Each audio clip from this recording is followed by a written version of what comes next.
Yeah, Dylan's a really special friend. It's us old school hackers actually have a really lifelong bond, and I'd call him a brother from another mother because we have stayed close. And Dylan's one of those friends where you really learn a lesson that you want to invest and stay close to your friends that are good for a long time. And so I've enjoyed his conferences throughout my career. And I really think as the cybersecurity industry, Dylan and I have really been around for the birth of that. When I started in IT, there was no cybersecurity business. Hack in the Box has really remained true, and really not sold out to big corporate sponsors, to commercialize it. And so I really find the content here refreshing, the speakers refreshing, and the attendees refreshing. And it's really important for the industry to have Hack in the Box and have events like this.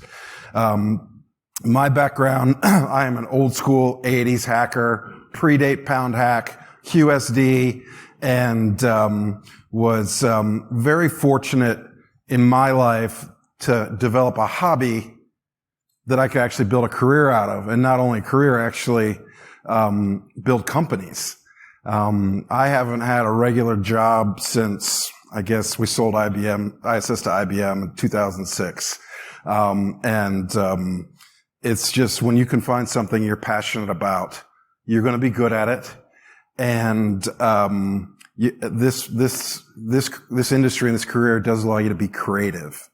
And I think curiosity is one of the number one traits that defines good IT security professionals and certainly good hackers. And curiosity is what led me to begin to explore the world of IoT. I was looking, if any of you all remember US CERT, the Computer Emergency Response Team, my first CERT advisory that was published was in 1991. It was a remote root exploit in RDist. I'd actually had a couple before that in 88 and 89, but the first kind of legit one was RDist 91, and I loved it, and I'm just hooked on it. I love finding vulnerabilities, I love securing computers, and I love exploring them, and I still do. And that in my career led me to join a company called Internet Security Systems, and they asked me to build a team called the X-Force back in 98. And I'm pretty sure on the numbers, we still hold the records for number of vulnerabilities, number of 0 days discovered. I helped co-author the CVE and CVSS scoring systems. So I've really lived this journey, and I enjoy sharing. I enjoy meeting new hackers. I enjoy developing curious kids. One of my favorite things to do is give students a Raspberry Pi and tell them to impress me, and especially high school kids. And if you know a high school kid or even junior high, we can't go get a shell anymore on the internet. Those days are over, right? It used to be pretty easy. I'll just go get a shell and start learning, and those days are over. So the ability to have a powerful Linux computer in your pocket is important. I left mine in the room, but I always travel with one. It's funny, one of my customers is in hospitality, and I was showing the CISO recently that I carry around this Raspberry Pi and always plug it into hotels. And one of my favorite things to do is unplug the Voip phone, change the MAC address on my Raspberry Pi, and just see what's out there. And I love to see and understand that. And that curiosity that I still have really led me to investigate the Internet of Things. And I can remember the first time I heard the term Internet of Things. It was from one of my investors at my first company I started called Endgame, really the first cyber warfare company. And my chairman was with Incutel, which is the venture capital arm of the CIA. And I remember where I was standing when he told me about the Internet of Things. And it just made my head explode. It was such a great term. And really, that was probably 15 years ago that I heard that. And I never stopped thinking about it. I've done a couple startups. The first one was Endgame. It was a great success. We sold it to Elastic. The second one is a company called Bastille. Another one of my hobbies is amateur radio and software-defined radio. So I formed the first commercial software-defined radio company, Bastille. And my thesis there was to turn a software-defined radio into a packet sniffer, to sniff the entire spectrum from 50 kilohertz to 5 gigahertz. And people thought I was crazy. And it's been very well received by the security elite. And I'm not pitching that company, but just to understand, I think, as we think about radio waves as the new media versus hardwired media, when I look at a device, my CRO, Obi Kanoop, is here. He loves it. Anywhere I walk, I'm always looking up, thinking about how is that device communicating? What CVEs are on it? What's the password? It's just how we're wired. And that led me into Phosphorus. So I was recently, my company's grown a lot, and at about a year ago, we had about 10 people. We have about 50 today. And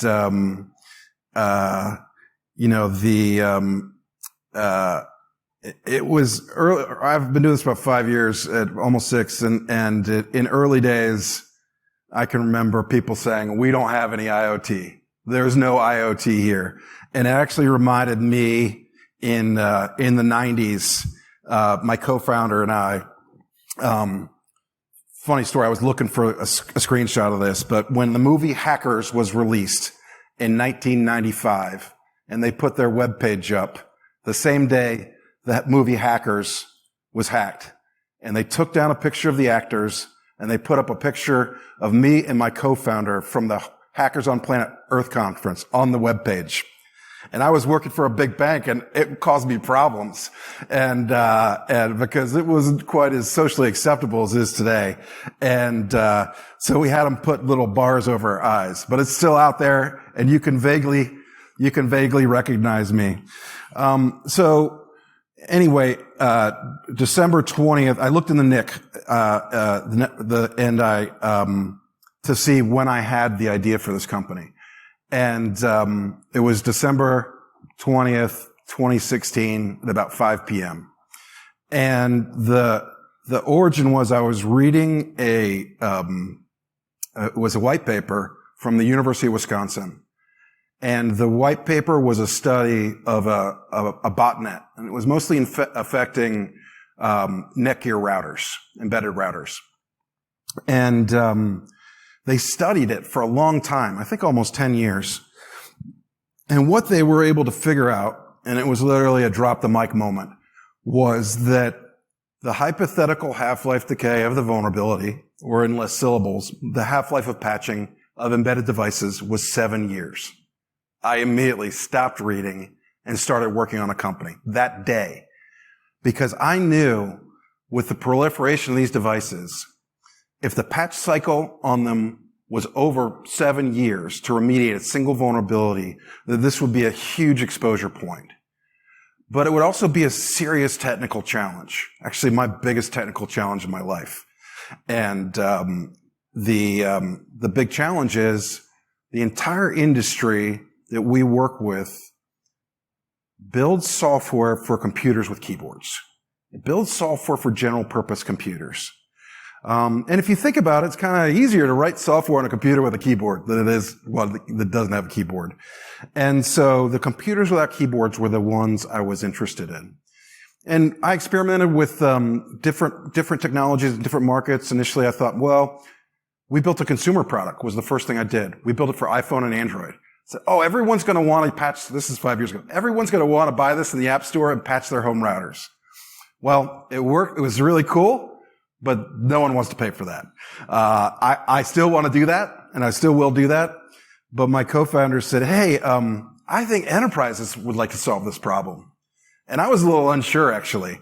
And just a history of my co-founder, Earl, he and I met on his bulletin board in 1985. And we've been starting companies ever since. So another one of those lifelong hacker relationships where we bonded so well, because there's just not that many of us back then.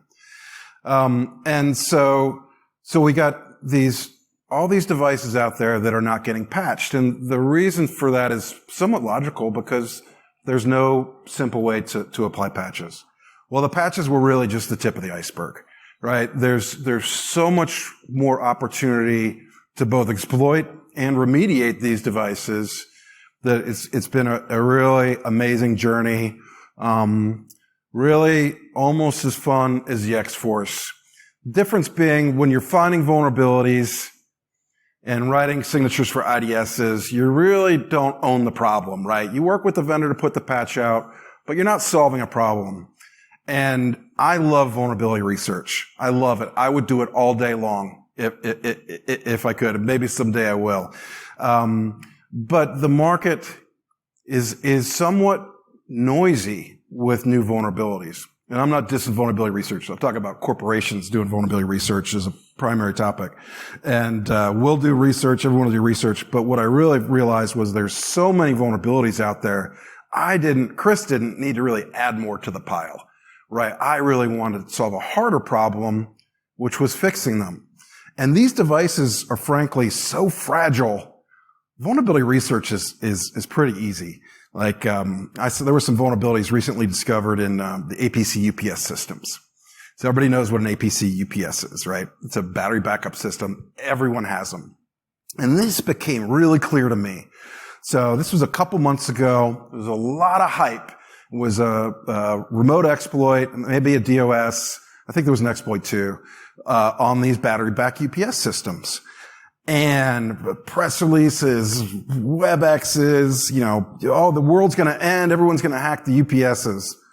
Well, I've got a product deployed that, our technology kind of manages embedded devices. And I'm not going to pitch our product here. I don't believe in that, but we're going to do it out there if you want to see it. I queried our system, talked to our customers. I could not find a single enterprise whose password on their battery backup system was not APC. So my point being is, while vulnerability research is cool and easy to pick on these devices, the passwords aren't even changed. No one changes the passwords. No one's patching these things, and no one's changing the passwords. It is truly remarkable. And I was thinking last night, because I was using Binwalk and doing some SquashFX firmware extractions on some OT devices to look for backdoors, because vendors leave them in there all the time. One product I was looking at was the Verifone credit card readers, where you swipe your credit card. There are 6 users and passwords on every one of those credit card machines. 6. Why do you need 6 user IDs and passwords to swipe your credit card? It's crazy. And so, the password problem actually turned out to be bigger than the patching problem. So we have this universe of devices where the credentials aren't managed, the patches aren't managed, and really, the last thing I figured out was that no one even knows what's on their network. And I had really thought, in 2017, 2018, geez, I've been doing this. I was building internet scanners. I've been scanning the internet since it existed. I figured by 2020, people would know what's on their network, but they still don't. And a lot of these devices don't respond well to traditional scanning and vulnerability management. They crash, they roll over. You can't even talk to anybody about sending a single packet to a PLC anymore, because there's so much fear that something bad will happen. And so, the last piece of the puzzle to figure out how to solve this stuff is you got to find them first. So to save a lot of syllables, we're using a new industry term, XIoT, extended IoT.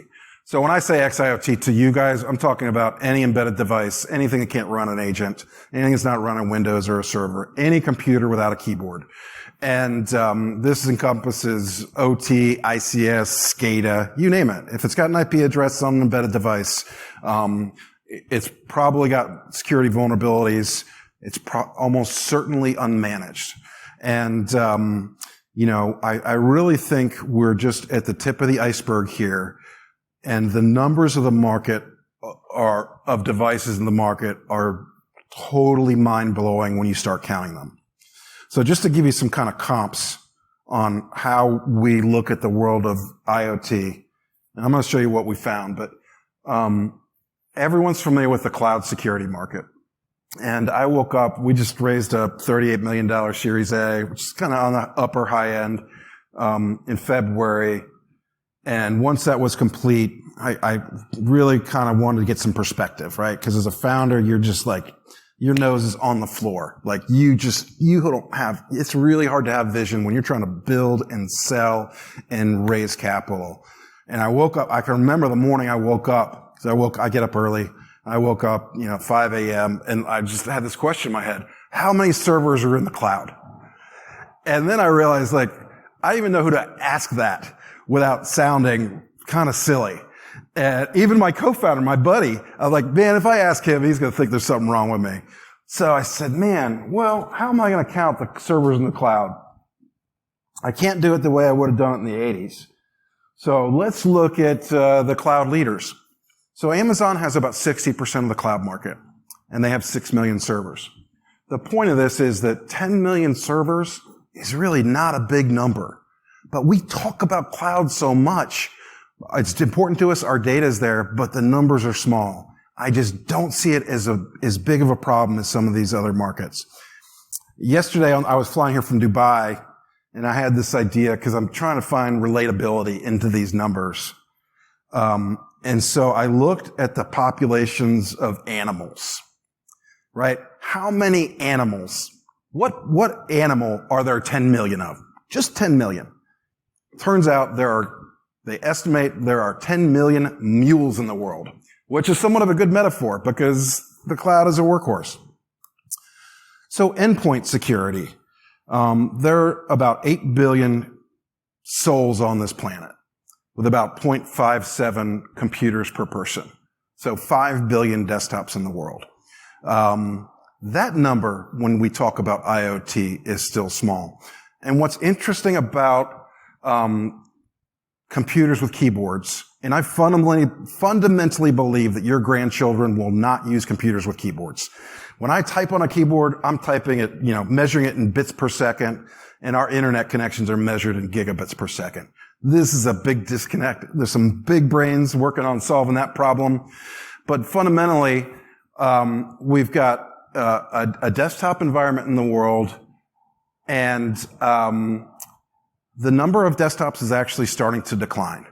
So there were 275 million less laptops made this year than last year. It's simply the direction we're going in. And you can opine on why on tablets and phones, and we do more things without a computer than we could have thought of 10 years ago. So anyway, obviously the endpoint is a hugely important market, but the numbers in my world are small, only 5 billion. So this is the world I live in, XIoT. The middle of the road number, and I looked at all the numbers. Some people are crazy high, some people are in the 30s. The middle of the road number is that there are 50 billion XIoT devices in the world. So a little, close to 7 per person. But what's crazy about this market is it's growing at 15% a year. So next year, there will be another 7.5 billion IoT deployed. That's more in 1 year than the entire population of computers in the world.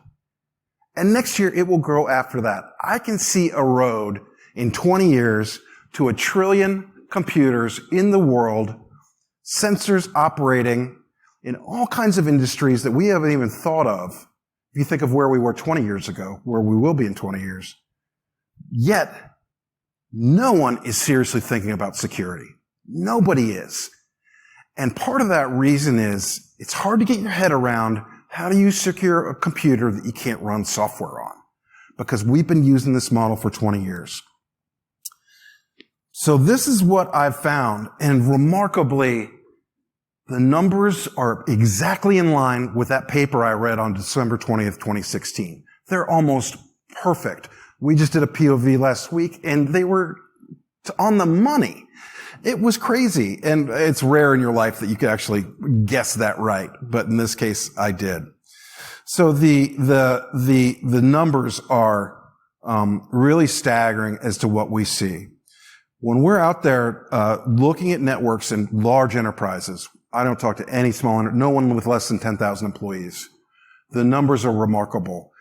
Over half the devices have a CVE of 8 or above. You guys are professionals. You know, if your Windows environment had 50% of its devices, computers had a CVE of 8 or above, you'd be having problems. Almost another 20% have a critical CVE. And now when you match that up with this data, let's say on the higher end, I certainly think in APAC and the Middle East, the density of IoT per employee is higher. I just know it. Everything's newer. There's more adoption of technology and sensors. And so if there are 5 devices for every person, and 20% of those devices have a critical CVE, that means there's a remote root exploit sitting on the network for every employee. And it's just been ignored for decades. Additionally, on the password side, half of the devices we see out there, and this is quantified, like I have the data to back up, my data, that half these devices are still on default credentials. The other half maybe got rotated once at deployment. And then what's funny, and this with my hacker hat on, I love this part. We have customers who lose passwords to thousands of things. So of course my response to that is, okay, let's write an exploit. Let's do a password reset for you. And I actually think that will probably be a thing, right? If you're losing passwords on IoT devices, there's only one other way to do it. And this is probably my favorite attack vector for IoT, is the paperclip attack vector. And this is an attack vector that no one can do anything about, right? Nothing stops anyone from plugging a paperclip into the back of a device. It takes about 30 seconds tops. And now you got a default password, and you probably reverted to original firmware. So one of the things we ended up doing, because we're concerned about insider threat here, is, okay, well, there is a way to detect that, because if you're maintaining state on a device, firmware, revision, and credentials, when someone, an insider performs factory reset, you're going to go back to those. So it is determinable, but it's not really preventable. You know, we solved a problem like this in the 90s and early 2000s with USB drives in PCs. And I can remember people were putting glue in their USB ports because they didn't want people to put USB drives in. That's pretty much a solved problem with the endpoint agents today. But in the world of IoT, you're never going to be able to stop that factory reset. It's always going to be an interesting attack vector. So the passwords, I mentioned that half of these are defaults, but also we find really interesting different password rules. And when I say interesting, I mean lame. You guys have all probably seen products from HID, badge readers, badge printers, door access control systems. The password strength on an HID badge printer or reader, really any HID OT technology, is a 4-digit numeric password. And these are new products being shipped today. And the maximum strength you can implement on these is a 4-digit password. And this is the thing that controls your access to the building. That's how disconnected the world of IoT is from the real world. There are also other really interesting things you run into, because if you want to actually help people secure passwords on embedded devices, you've got to understand the password strength rules on those devices. And password strength rules have to do with the implementation of how they implemented PASSWD. And one of my favorites that I ran into is polycoms. Polycoms, if you put a colon in a polycom password, you will be locked out forever, right? It's a bug, but it's kind of interesting and unique. And so, I didn't put any pictures in here, but one of the things I did, honestly, one of the reasons I love my job, is that I had to buy a device from every single vendor. And you can probably imagine, from a founder and CEO that travels with a Raspberry Pi, I love gadgets. And so we own every single vendor's technology. I've got over 250 vendors embedded devices sitting in racks behind my desk. It's the coolest job ever. But you have to do that because you have to own it. You have to be able to talk to it. You have to be able to perl the firmware. And then if you want to, you do reverse engineering and analysis on the firmware. But fundamentally, I've not really run into anybody who's been willing to put the resources in to build the team, to buy the gear, and really deterministically analyze all these devices. And so there are probably dozens of PhD papers in that pool of devices. We're at 250 vendors today. I think we'll be at 500 in a year, 1,000 in 2 years. I think eventually it levels off as to what you see out there. Another really interesting piece of data we found out of the millions of devices we've talked to so far is EOL. This was one I did not expect. So, generally it's frowned upon to run end-of-life operating systems. There are lots of stories about big companies and organizations paying Microsoft to keep making patches for end-of-life operating systems. But we all know that that's not a scalable solution. It's not a good solution. 26% of the devices we see, so 1.25 per employee, are end-of-lifed. And this is something people also haven't expected. And when a device is end-of-life, you're not getting more security patches. You're not getting much more support, and the devices need to be replaced. So now we got this world where half everything's got an 8, 20% everything's got a 9, half of them don't have passwords, and over a quarter of them, need to be replaced. Shodan, Matterly, fantastic tool, fantastic product. I'm so glad that guy has stayed independent because it is such a good ground truth for us. And I'm sure you guys use it. Everybody loves to go on there and search for IoT and OT, and it's just always shocking and remarkable. But you can see here just some simple queries if you haven't used it before. You just type in camera. That's not even a serious query. 5 million cameras exposed on Shodan. Just type in camera. If you looked at specific vendors, you'd probably find more. UPSs I was talking about. Your battery backup system really doesn't belong on the internet. VoIP systems, and here printers. And so these are really common devices. And I'll tell you, I guess I don't like printing. I don't like paper. I don't like printing stuff. But printers are important. Printers are important to big businesses. And there are lots of them. And they are a serious security problem. And I'll get to it, but we've seen now malware leveraging printers for exfil. I always felt embarrassed to say, I'm going to help you secure your printer. I'm really worried about your printer. But it's a thing. And they have to be secured. So kind of as a throwback, 90s throwback, really all of these devices look like 1990s technology. I kind of think that some of them go back to the 80s. That is what we're living in, is a world that's controlled by machines with a security level from the 90s in a contested internet environment with malicious actors. And this is going to be the new hotspot for malware. And we just saw it yesterday, twice. I was actually just pitching to secure a company's cameras, and they had a lot of things, but this company has a lot of cameras, over 100,000. And I just walked out of the pitch, and my buddy Leapdog Dylan over there posts on LinkedIn that 80,000 Hikvision cameras got compromised right after I walked out of the meeting, and that was the camera they were using. And it is simply remarkable that how fast hackers are catching up. And then again yesterday, Google announced they'd stopped the largest DDoS against them in history, and it was run from the Maris botnet, which is another IoT botnet. So just yesterday, we had 2 serious IoT hacks. And I suspect because these devices are small, innocuous. I mean, I told you I don't like printers, but these things, they're easy targets, and the reason's simple. If you are a hacker, do you really want to go against a machine running CrowdStrike? Or would you rather go against the one that has no password and has never been patched? Maybe it's end of life. You can pivot off each. You can move laterally off each. So take the easy targets. And that is what we're seeing today. And as our traditional compute environments, the computers with keyboards, are secured. The ones without are left in the cold. And the reason is it's a bit of a hard problem. Oh, here's some tools.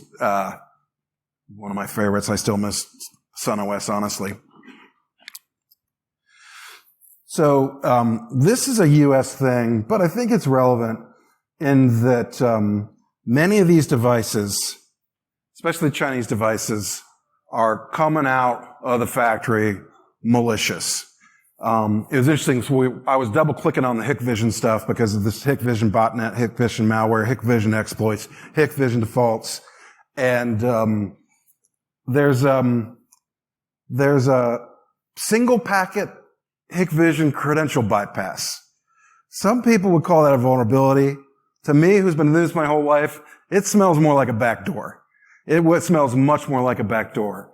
And, I think the bar has been higher to research these vulnerabilities because of what I was mentioning earlier, right? You can't just load this stuff up in IDA Pro and start looking for bugs. You actually have to get the thing, put your hands on it, take a screwdriver to it, and pull the firmware off sometimes.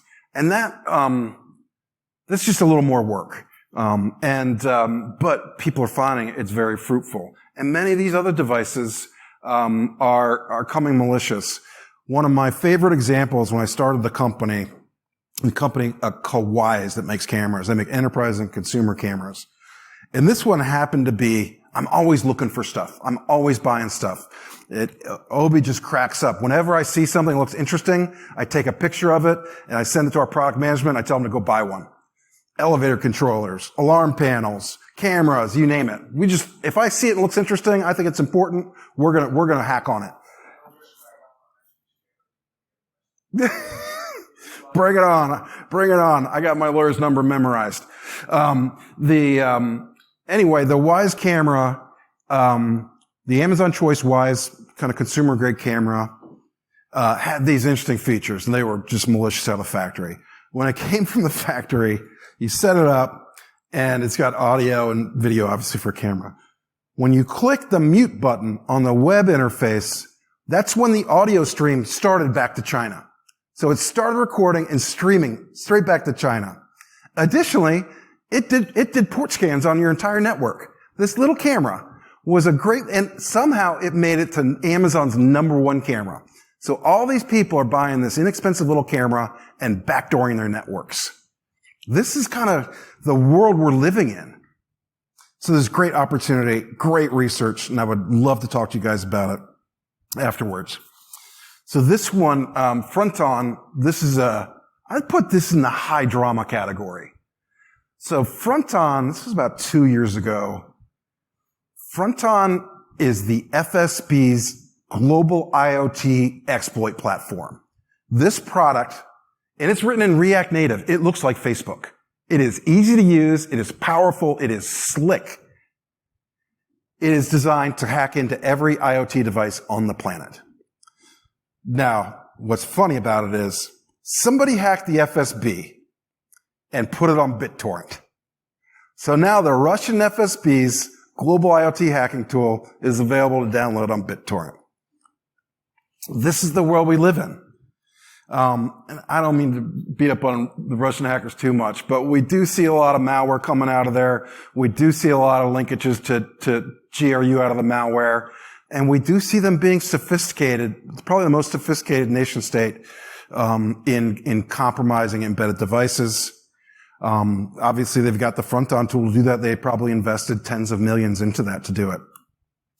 The routers, which were really the genesis of, my initial thesis, the Netgear devices, these are big time targets. We constantly see these guys getting owned. And the Maris botnet that attacked Google this week or last week was run on MikroTik, which is actually a Latvian device, but is just one of the most hacked routers in the world.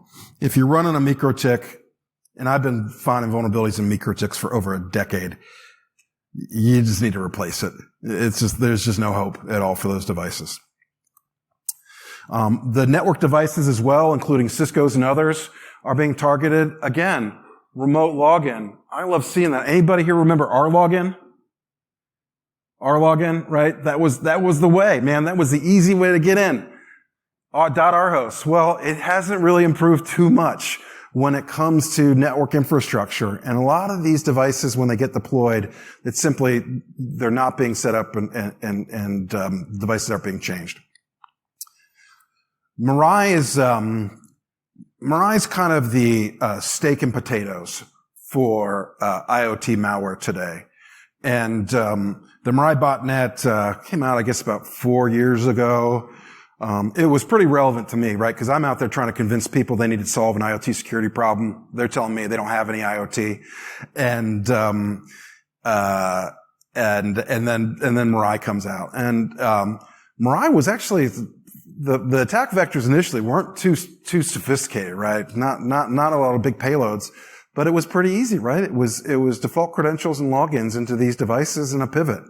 That code base has matured and is kind of the common code base now for IoT malware, and it'll probably live on forever, as the command and control mechanism. So when I look at tools like Fronton and tools like Mirai, these are the most widely deployed IoT security management tools in the world.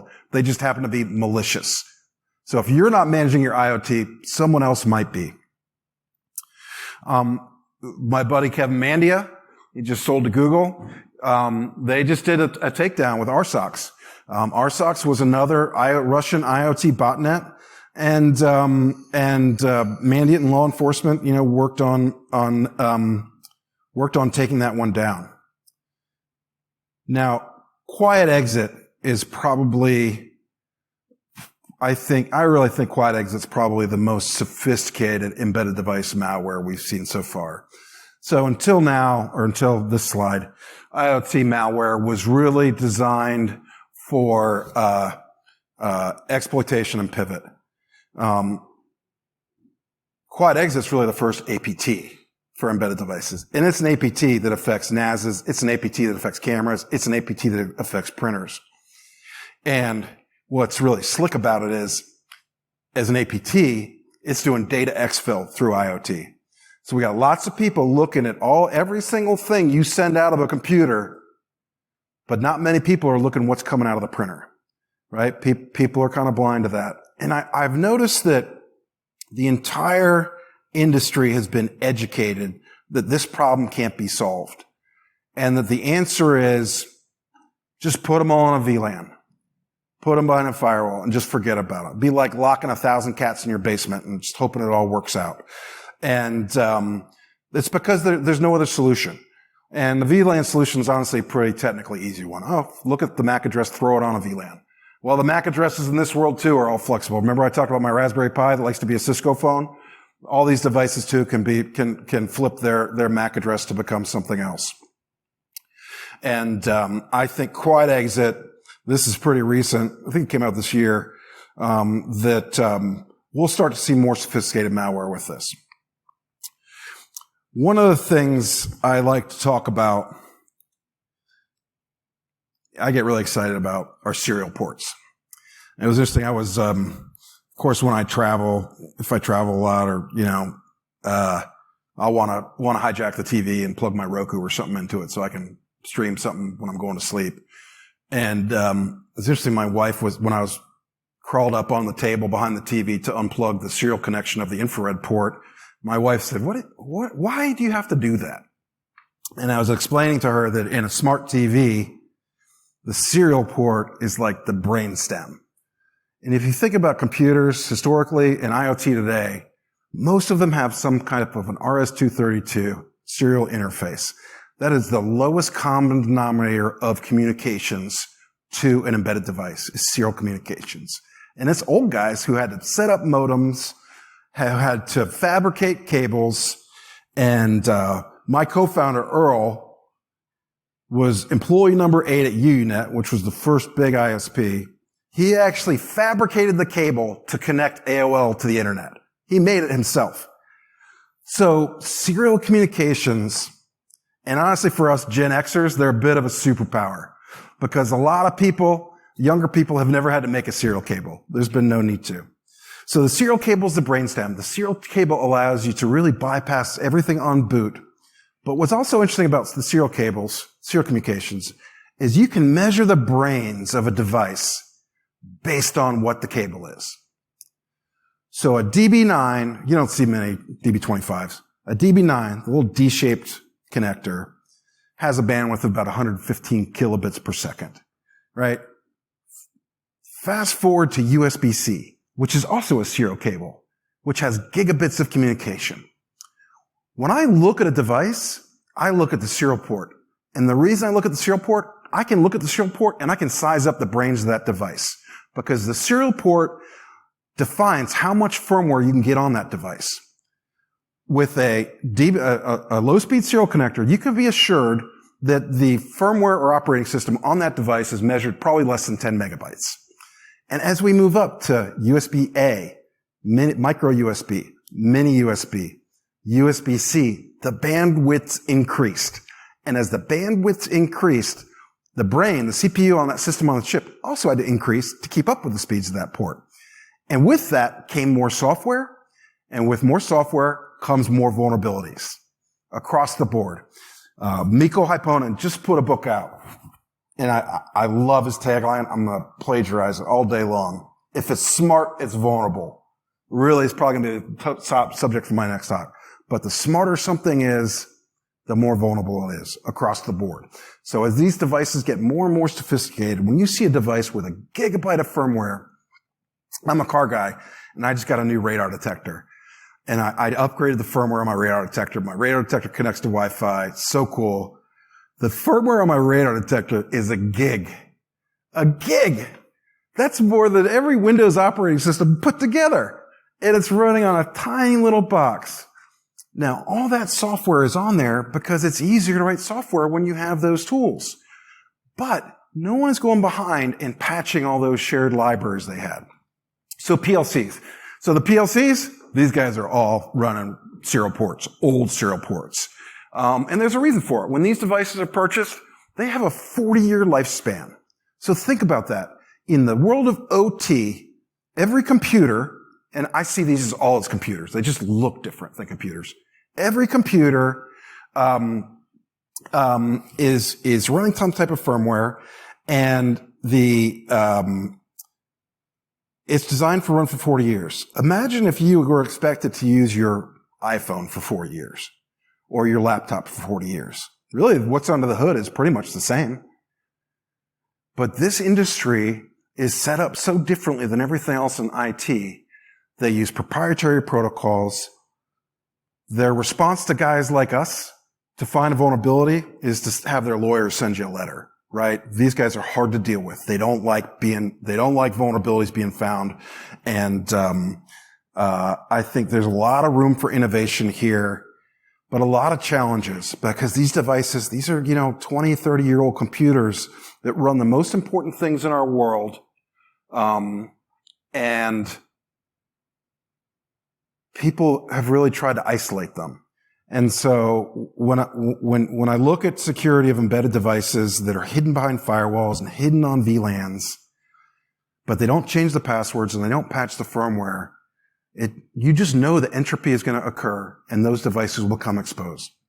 And so I think it's going to be a long haul in this industry, but I really think it's important to get these devices secured before someone else causes mayhem. Okay. This is more the fun stuff. These are some of my favorite hacks from IoT that I've found over the last 5 years. And these are not what you look at as a typical IoT device. KVM switches. Everybody knows what a KVM switch is, right? If you think about it, a KVM switch is fundamentally important to IT. A KVM switch allows us to multiplex one keyboard, mouse, and monitor across 64, 128 servers. One of my favorites is the Avocent KVMs. I pulled apart an Avocent KVM because we run into them all the time. They are running Ubuntu version 10. 10. Now, why a keyboard switch needs to run a full Linux operating system is somewhat beyond me, but it was probably easier to develop software that way. And really across the board, we find that the KVM switches are not patched, the credentials aren't managed, and think about this. The device that puts your keyboard on your most valuable servers is one of the least secure things out there. It's truly remarkable. Why even bother securing the servers if you can't secure the keyboard and mouse? Because once you got the keyboard, it's game over. Another one on the servers.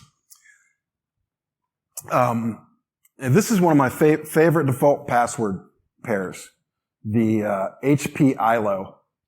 So there are three manufacturers that make lights out management controllers. If you're not familiar with lights out management controller, so this is a computer, and this is a computer inside the computer. And the computer inside the computer is an embedded IoT device. And the purpose of that computer is solely to access the big computer when it stops working. However, these things are really friendly. They're very easy to use. They'll pop up. You load up a whole, if you don't even have an SSH client, it'll give you one via Java. No one changes the passwords on these things. Root Calvin on the ILOs, the Supermicros and Dells also have similar issues, and there's actually live malware out there on these. There was recently a case in the IBM cloud where some bad actors rented a couple hundred servers, put malware on the out-of-band management controllers, terminated their contract. The next customers, they got the malware, right? No one's thinking about zapping these things when they reset them. It's funny when people come to visit our office, we've got a lot of these servers in racks, pretty much every one of them. And the way my business works is if I'm going to support a vendor, I have to own every product they make, or at least every product by firmware for that vendor. A typical smart APC rack has 4 or 5 network interfaces in it. There's one for the fans, one or two for the smart power strips. And again, these devices, once they're deployed, as Obi likes to say, they're usually deployed by an engineer, not a security guy.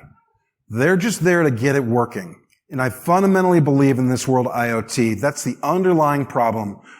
In the world of IT, we really deal with 4 or 5 core operating system vendors, right? And they're good. Bill Gates really changed the world 20 years ago when he trained 10,000 developers on how to write secure code.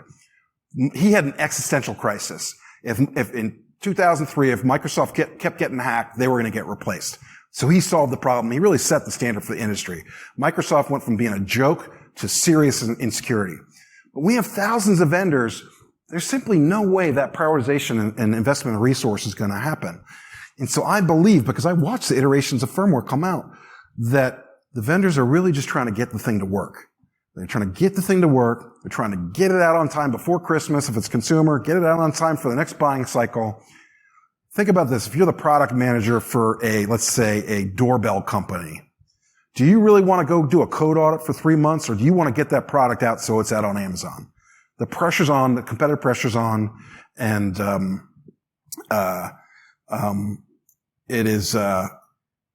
it creates opportunity to build remediation. I will give a funny anecdote. So one of my favorite investors, Bessemer, David Cowan, I won't name the vendor, but anyway, there was a smart lock that I decided I wanted to go after. He'd invested in it. So I said, David, I'm going to take a look at this thing for you. So I sent him a picture of this smart lock. This is the venture capitalist on their board, of this smart lock, taken apart on my desk, on the lab bench. And, 2 weeks later, there was a massive firmware update for this company. They knew, because I was looking at it, that we were going to find vulnerabilities, and they pushed an update. But it's representative in that they didn't do something until they knew someone was coming for them. And I was polite about it, right? I told them, hey, I'm going to look at this. I think it's interesting. And so the door controllers are really one of my favorites. We talk about doorbells in the consumer, the door controllers in the enterprise. I've closed several deals based on door controllers. So the door controllers, I think, are representative as to how you look at your cybersecurity posture. I've maybe seen out of maybe 1,000 door controllers, and these door controllers control 6,400 doors at a pop, right? Not one. They control the whole system. I haven't seen a Tyco product with a password, or no, I have maybe 4 or 5 times someone's changed the password. 95% of the time, the door controller password is Tyco. No one has bothered to change it because the Tyco installation guy is not a cybersecurity guy. The CISO guy isn't the door guy. There's this big gap. And that's the opportunity to fix. Printers, love and hate them. I had an existential challenge. I remember exactly when it was. Black Hat 2019, Checkpoint announced vulnerabilities in 18,000 unique printers, right? If I'm the guy who has to secure the printers and I don't really like the printers, I said, man, this is it. Like, if we can't solve this problem, we should just close our doors. How are we gonna secure 18,000 printers? And what we found was that while the diversity in IoT leads for opportunity in securing a large variety of devices, there is commonality across multiple devices in that they use common firmware operating systems. There's still a lot of firmware operating systems out there. But what I found was, out of these 18,000 printers from HP, Brother, Lexmark, Ricoh, that they were using less than 10 different firmware operating systems. So the lever I used was, I only need 10 printers, and I can figure out the problems in all 18,000.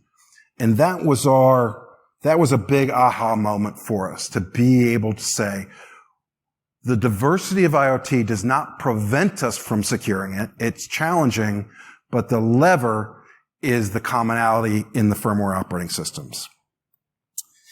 The Voip phones are also interesting. We do see a big move away from Voip phones to soft phones. I think, eventually the phones are going to go away with the keyboards too. But they're going to be around for a long time. And these devices are almost always put on VLANs. And, but what we see in the entropy of these devices, it reminds me of the entropy they talked about in the first Jurassic Park, about how these dinosaurs are going to escape. They're going to breed. The phones drift. All devices drift. All devices that are put on a VLAN, eventually over time, some portion of that population escapes the VLAN. It just happens. It does. Typically about 10%.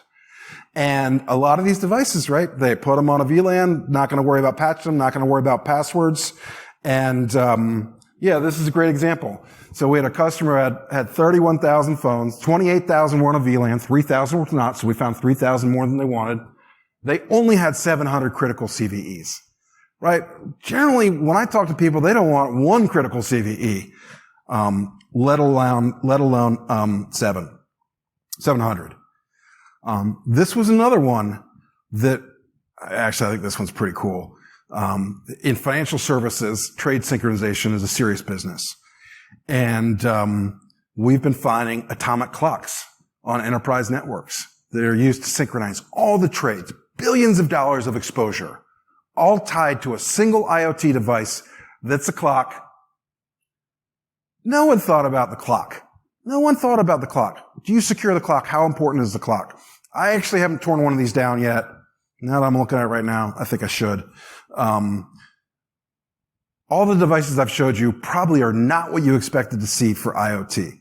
This is how we think about what the real IoT exposures are in the enterprise. There's one I haven't shown yet, but I was talking about earlier. This is just the big gorilla out there, and it's not going away. People love surveillance. People love their cameras.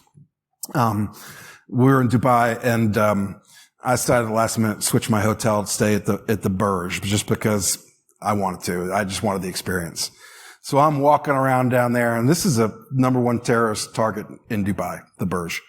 And I'm walking around, and I'm lost. Like, the thing is huge. Some dude gets on the speaker in the elevator and tells me where to start going. There's so many cameras there. They're watching them all. And when I look at these devices, I don't see a camera. I see a Linux server. I see a Linux server wrapped in plastic with a bubble on it that is full of vulnerabilities, that is unpatched in the most sophisticated environments. And there are probably 15 or so vendors that dominate enterprise. All of them have serious issues, right? They took a BusyBox, they took a Linux, they threw it on here, and they're focused on getting 4K working. They're focused on PTZ. They're focused on cool features so the security guard can holler at me in the elevator. They're not worried about backdoor passwords. They're definitely don't know what a CVE is. And we even had one, Axis, in February of this year, and I think Axis is a good company. Axis gets beat up a lot. But I think Axis is a good company to make good products. And I like them because even though they have a lot of vulnerabilities, they always patch quickly. But this time, February was a bad month for them because someone hacked their firmware CDN. Right? So now you got the other side of that. Not only you got vulnerabilities in all these devices, you got a firmware issue, but now old school, let's go after the CDN and start messing around with the firmware. So we have to kind of worry about that. And as we go beyond enterprise IoT, there are a lot of interesting verticals here. Smart buildings and cities. A lot of the kind of off-the-shelf technology that I showed you live here, but the deployment is different. Medical devices comes up consistently. We just did a medical deployment. Found these X-ray machines. As a hacker, you kind of feel embarrassed for whoever put the software on that thing because the numbers of vulnerabilities are really absurd. And I think we'll see this across the board. And I fundamentally believe there's a common theme in why firmware is built-in secure. It's because as you're developing software quickly, the easiest route to get the software out is to use other people's open source software. Everybody does it. It's, the building blocks of how we build the internet. However, if you don't have a whole security team looking at that stuff, you don't have a whole security team patching every vulnerability that comes up in your inherited tree of open source software, you inherit those vulnerabilities. And so these vendors don't have the ability to maintain state on every open source library they're using to build their products, and therefore they end up with a lot of end days. A lot of end days in there. Now, a lot of them aren't necessarily network exposed, but anything that is can be game over. And I'm seeing more and more. I mean, there's a reason I'm an old guy still using SquashFS and Binwalk, because I know there's probably a 1 in 4 chance if I dig in deep into firmware, I'm going to find a hard-coded default password that's weakly encrypted and sometimes even a backdoor. And, what we would call a backdoor, these vendors sometimes call a feature. Once you sign up for support, they say, oh, this is a favorite of mine I found last week. Printer manufacturer, Ricoh. Oh, no problem. You lost your admin password? Use the supervisor account. It doesn't have a password. That's how you fix it. This is 2022. And that is some 1982 security thinking. So, big picture. Nobody knows what's on their network. People haven't paid attention to this. There's a reason for it. The traditional vulnerability management tools we built in the 90s, Rapid7, Tenable, Qualys, all great tools for assessing computer vulnerabilities, are not good for these little computers. Those all technologies were built before the term IoT even existed. There's going to be a lot of room for innovation. There's going to be a lot of room for more companies, a lot of other great companies in this space here. And I think we'll see more. And I hope to see a lot of vulnerability research at future Hack in the Boxes. This is an important conference and event to me. I want to sponsor Dylan as long as he's around doing this, until we both get old. And it's funny, as a founder, every now and then, actually pretty often, people say, what's your exit strategy? What's your exit strategy? Man, I've had a lab of these things in my house for decades. Now I have an office to put them in, and I get to go to work and do it all day. I love this job. I love finding vulnerabilities and things. I love fixing them. And I think there's going to be a big industry here. And I would love to talk to anybody about this afterwards, talk about what we're doing, talk about ideas for what you want to do, talk about vulnerability research. And thank you guys for accepting my talk. That means a lot to me. This is a competitive event to be accepted to. And not everybody gets accepted. Not many people do. And I appreciate it, and thank you very much.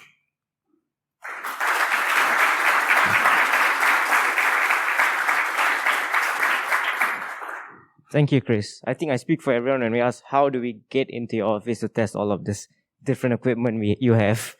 How do we get into our lab? Yep. Yeah. So, during COVID, I decided I was going to put my office where I wanted it. So we had an office in Georgia. We had an office in California. We decided we wanted to move to Nashville, Tennessee, which is a very cool city. And my lab is there. And I'm happy to have any of you come visit. And I've thought about putting our lab on the internet or a lab on the internet because it is a hard thing to just acquire these technologies, get them working. You basically have to buy them all on eBay, right? All these devices come from somewhere. I can't afford to go buy a $20,000 PLC, but those PLCs go someplace and they go to eBay. It's a great source of used devices. They all came from somewhere and they're interesting. And you just got to do it. But it is hard work. I'll tell you, you better figure out how to make serial cables because a lot of these devices, when they come to you, they're not in a good shape and you got to start from the ground up. So I'm teaching kids how to fabricate serial cables these days just to talk to these devices. But it is a really fun space. I really encourage anybody to dig into it. There you go, guys. Pro tip. We've got a few questions from the audience. Yes. Let's see. The first one is, it seems that the industry needs a really simple way to install an AV or EDR solution that's compatible and free for IoT. The basic cybersecurity hygiene seems to be missing on these devices. Is there a fundamental shift that is needed before this problem gets worse? Yes. There needs to be XDR for IoT. Absolutely. But the thing is, you will never run an agent on these devices. Period. Google even gave up. Google recently shut down the IoT Core project. The Google IoT Core project was to pull data from IoT devices. It required vendors to put a stub code in on their firmware. No one did it. If Google can't do it, if Google cannot get people to modify their firmware, who can? So no, we're on our own. None of these vendors are going to install agents. You got to do it agentless. To do it agentless, if I think of myself as a superpower, I want to be C3PO. I am a protocol droid and I talk to millions of different machines. That's how I see what we do. You got to be able to talk to them in their native language, because if you don't, they'll crash. And there will never be an agent on these devices. So there will be an IoT XDR market. It'll probably happen soon. I want to be in it. Awesome. I think that touches on the second question as well. Google recently announced that they were shutting down their IoT core services. Do you foresee this having a notable implication for the IoT community? Wow. So someone just asked the question I gave as an answer. I mean, for me, there are two ways I looked at that. One was, okay, I understand, right?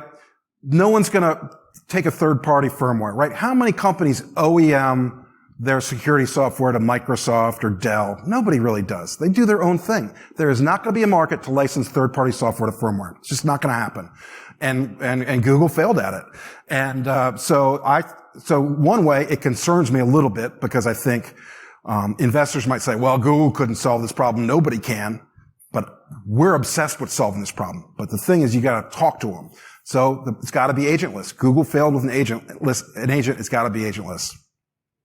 All right, thank you. And the third question we have, on threat actors exploiting IoT devices, have you observed any notable differences in the targeting patterns between hands-on keyboard actors versus automated attacks from botnets such as Mirai? Yeah, I mean, the thing is, the population of these targets is so much bigger than the desktops out there. You can pretty much drop one of these on the internet and let it rip. You don't really need to be targeted. If you have a decent exploit and a decent population with a couple million devices, it's going to get a foothold. It reminds me of the good old days of SQL Slammer, where you could send a single packet out to the internet and take it down. And that's really the world we're dealing with in IoT today. All right, thanks. And the last one for today. How do you see certification of devices as an obstacle to security, such as X-ray machines? I'll tell you, as a lifelong hacker, I'm not a big fan of certifications, because the certification is only as strong as, the certifying body. I understand it sets the bar of things.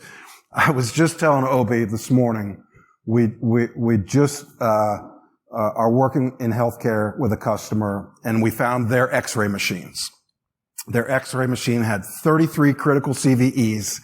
It had a default password, and this one just made my head explode. It had 2 different SSH servers on it. And you can just look at that and say, what were they thinking? They were not thinking about this at all. To have 2 different code bases for SSH. And most of these guys have Telnet anyway, and FTP still running. So I think X-ray machines are going to be awful. Because they fundamentally weren't designed to be exposed to a hostile environment. And that's what they're in now.